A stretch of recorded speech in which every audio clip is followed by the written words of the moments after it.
সুপ্রিয় দর্শক শ্রোতা, আসসালামু আলাইকুম। আপনারা দেখছেন কেএন টিভি, আর আপনাদের সাথে আছি আমি আব্দুর রব মুন্সি। আজকে আমরা এসেছি মুর্শিদাবাদ জেলার খয়রামারি এলাকায়। খয়রামারির কৃতি সন্তান, গর্বিত সন্তান এবং মাদ্রাসা ছাত্র ইউনিয়নের এমএসইউ মাদ্রাসা ছাত্র ইউনিয়নের প্রাক্তন সম্পাদক মাওলানা হাবিবুর রহমান সাহেব কেএন টিভির মুখোমুখি। কেমন আছেন মাওলানা সাহেব? আলহামদুলিল্লাহ ভালো আছি। আপনি কেমন আছেন? হ্যাঁ, আলহামদুলিল্লাহ আমিও ভালো আছি। তো আজকে আপনারা যে ওবিসি সংরক্ষণ মঞ্চের ব্যানারে যে প্রোগ্রামটা করলেন, এই উপলব্ধিটা কেন হলো যে আপনাদেরকে এই ওবিসি সংরক্ষণ এটা নিয়ে চেতনা সৃষ্টি করতে হবে, এবং আর অন্যান্য যে সাবজেক্টগুলো নিয়ে আজকে প্রোগ্রাম আয়োজন করেছিলেন, উদ্দেশ্যটা কি?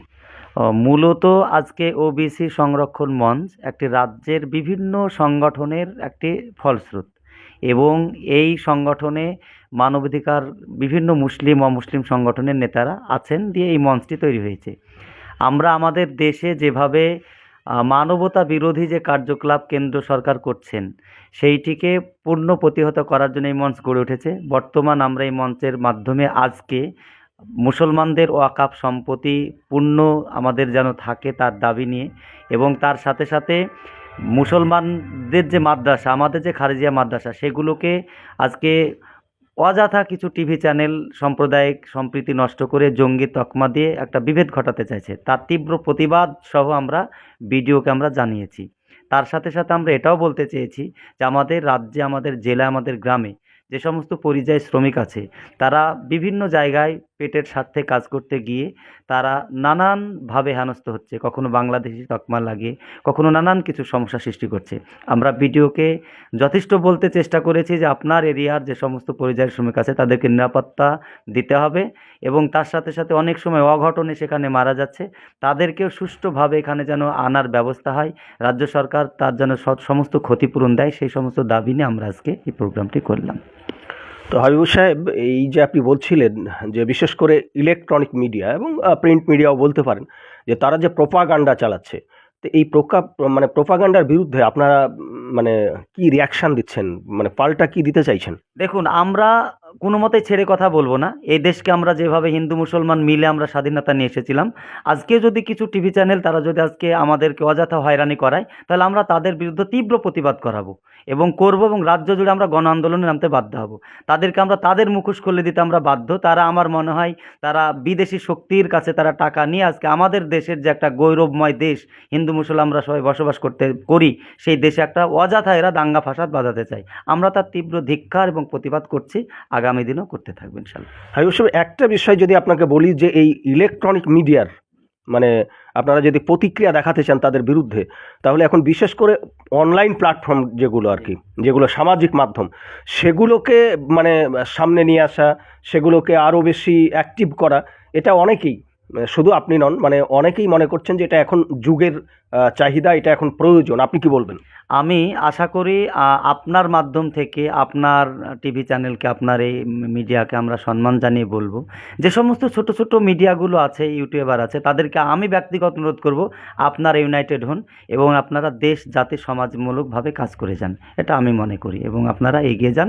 এই এগিয়ে যাওয়ার পথে আশা করি সবাই একত্রিত হবে। আপনাদের কথাকে আজকে বড় বড় যে সমস্ত মিডিয়া আছে তাদেরকে মানুষ, বিশেষ করে তাদেরকে দালালি ভাবছেন। ছোট ছোট মিডিয়াগুলো যদি আজকে না থাকতো, তাহলে আজকে আমরা বাস্তব কিছু কথা জানতে পারতাম না, যেটা তারা তুলে ধরে। তো এই যে আপনারা যে ওবিসি সংরক্ষণ মঞ্চের আওতায় আজকে যে প্রোগ্রাম করলেন, তো আপনি কি এর দ্বারা মনে করছেন যে মুসলিম সমাজ কিছুটা হলেও মোটিভেট হচ্ছে, তারা মানে ঐক্যবদ্ধ হচ্ছে, নিজেদের অধিকার আদায়ের জন্য তারা আগামীতে মুভমেন্ট করার বিভিন্ন মানে প্রয়াস নিচ্ছে বলে মনে করছেন আপনি? অবশ্যই। আমরা আজকের আমাদের প্রোগ্রাম আমরা সম্পূর্ণ সাকসেসফুল। আমরা যতটা লোক আশা করেছিলাম তার চাইতে বেশি লোক আমাদের এখানে জামায়াত হয়েছে, এবং আগামী দিন তারা সমস্ত জায়গায়, বিশেষ করে আমাদের আলেম সমাজ, তারা আজকে জেগেছেন, তারা তাদের বক্তব্য আমাদের সামনে তুলে ধরেছেন। তাদের বক্তব্যের ফলে আমরা বিভিন্ন জায়গা থেকে জনসাধারণকে একত্রিত করতে পেরেছি। আশা করছি আমরা আগামী দিন আরও বেশি সুযোগ সুবিধা জনগণের কাছ থেকে পাবো ইনশাল্লাহ।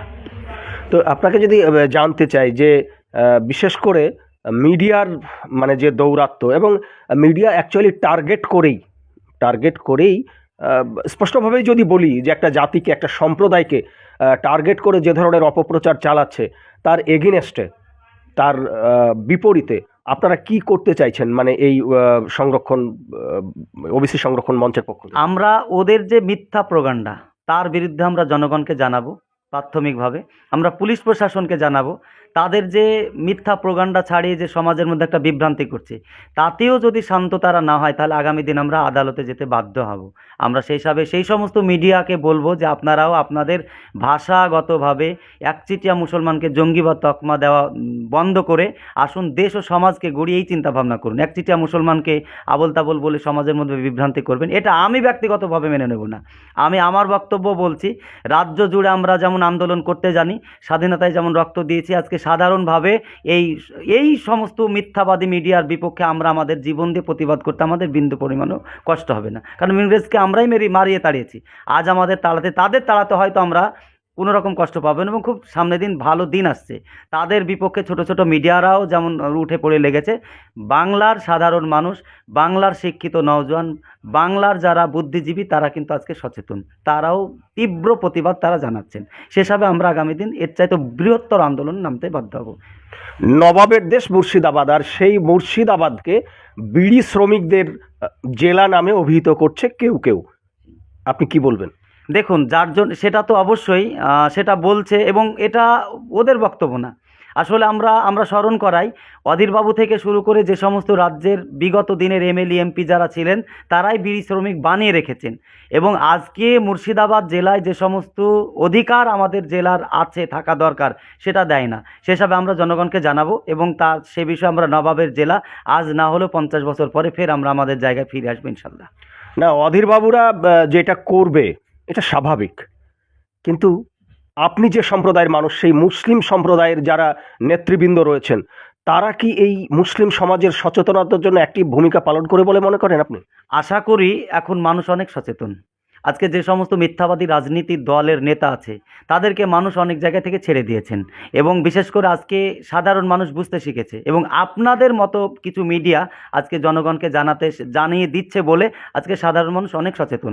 ওদের আগামী দিন যে সমস্ত খারাপ নেতা নেতৃত্ব আছে তাদের মুখোশটা খুলে যাবে, এটা আমরা বিশ্বাস করি এবং আমরা ইউনাইটেড হব এবং আমাদের জেলার যে একটা ভবিষ্যৎ উজ্জ্বল মুখ আমরা দেখতে পাবো ইনশাল্লাহ। নিট পরীক্ষায় বিশেষ করে মেডিকেলের ক্ষেত্রে কলকাতাকেও ছাড়িয়ে গেছে মুর্শিদাবাদ, মালদা, গর্ববোধ করেন? অবশ্যই, আমরা তো মুর্শিদাবাদ জেলা, আসলে শুধু সেটা নয় আমাদেরকে পিছিয়ে রাখা হয়েছে।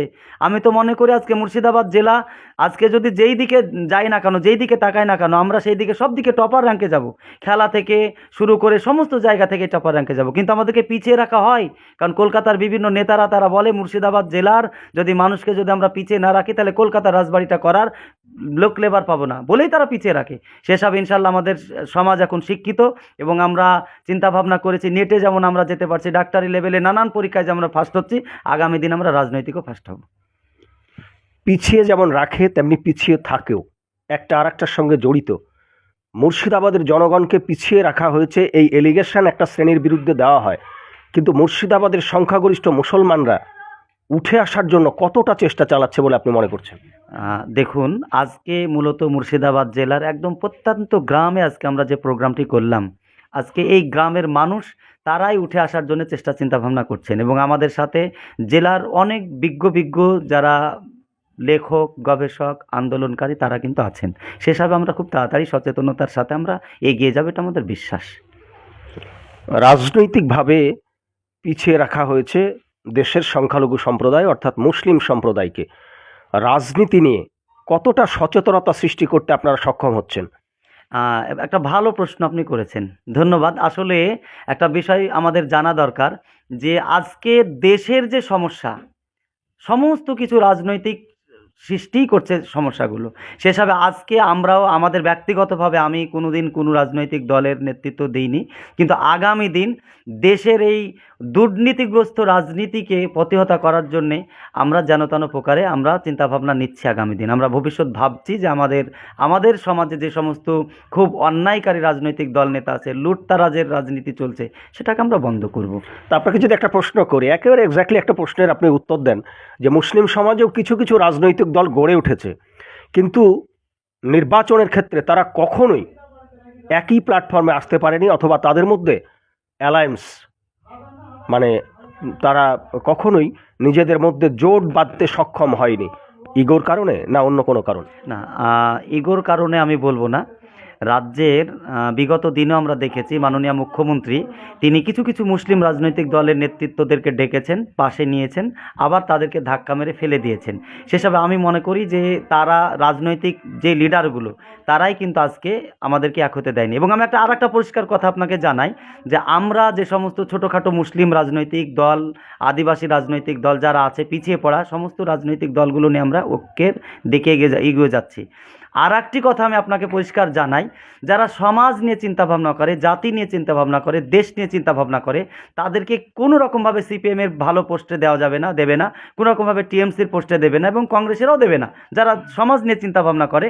এটা কারণ তারা চায় সমাজে যতদিন পর্যন্ত তারা নেতৃত্ব দেবে, অন্যায় অবিচার থাকলে তাদের পেটটা ভরবে বলেই ভালো লোককেও বর্তমান রাজনৈতিক দলের কোনো নেতৃত্ব তারা মেনে নেন না। হাবিবুর রহমান সাহেব, একেবারে শেষ প্রশ্ন আপনাকে যদি বলি যে আপনার মতো অনেকেই একই প্রশ্ন তুলছেন, যে বিশেষত ঘরে বাইরে, তার মানে দেশে এবং বিদেশে মুসলমানদের বিরুদ্ধে চক্রান্ত চলছে এদেরকে সমূলে ধ্বংস করার জন্য, কিন্তু সেই মুসলিম সমাজের প্রতিনিধিত্বকারী যে সমস্ত সংগঠনগুলো, অথবা যদি বলেন মাযহাব, যেমন আহলে হাদিস, হানাফি আর ইটিসি, তারা এখনো একে অপরের বিরুদ্ধে বিষোদ্গার করে, সাদা বাংলায় বললে ফতুয়া ঝাড়ে কেন? দেখুন, আমিও যদি সাদাভাবে উত্তরটা দিই, তাহলে এগুলো এক একজন এক একটা মযহাবের নিজস্ব পেটের স্বার্থ রয়েছে। যদি স্বার্থটা না থাকতো তাহলে আমার মনে হয় না যে তারা এরকম কথাবার্তা বলতে পারে। তবে খুব আনন্দের সাথে জানাচ্ছি, বর্তমান আজকের যে প্রোগ্রাম আমরা সমস্ত ধর্মীয় মযহাব এবং সমস্ত সংগঠনের লোককে আমরা এক জায়গায় জামাত করতে পেরেছি। এবং আমি আমার ব্যক্তিগতভাবে আপনার মাধ্যমে আমি বার্তা দিতে চাইছি যে আমাদের মধ্যে যে ছোট ছোট বিষয়গুলো রয়েছে সেগুলোকে দূরে সরিয়ে রেখে সার্বিক উন্নয়নের স্বার্থে আমরা এক জায়গায় আসতে পেরেছি এবং আগামী দিন এগিয়ে যাচ্ছি ইনশাল্লাহ। আপনাকে অনেক অনেক ধন্যবাদ। সুপ্রিয় শ্রোতা দর্শক মণ্ডলী, এতক্ষণ শুনছিলেন মাদ্রাসা ছাত্র ইউনিয়নের প্রাক্তন রাজ্য সম্পাদক মাওলানা হাবিবুর রহমানের মুখ থেকে বক্তব্য। এই ধরনের আরও সুন্দর সুন্দর ভিডিও পেতে অবশ্যই কেএনটিভির পেজটি ফলো করে রাখবেন, ইউটিউবে গিয়ে সাবস্ক্রাইব করে রাখবেন, আর সেই সাথে লাইক, কমেন্ট এবং শেয়ার করে কেএনটিভিকে এগিয়ে যেতে সহায়তা প্রদান করবেন। আগামী কোনো ভিডিওই আবারও দেখা হবে সেই প্রত্যাশায়। আল্লাহ হাফেজ।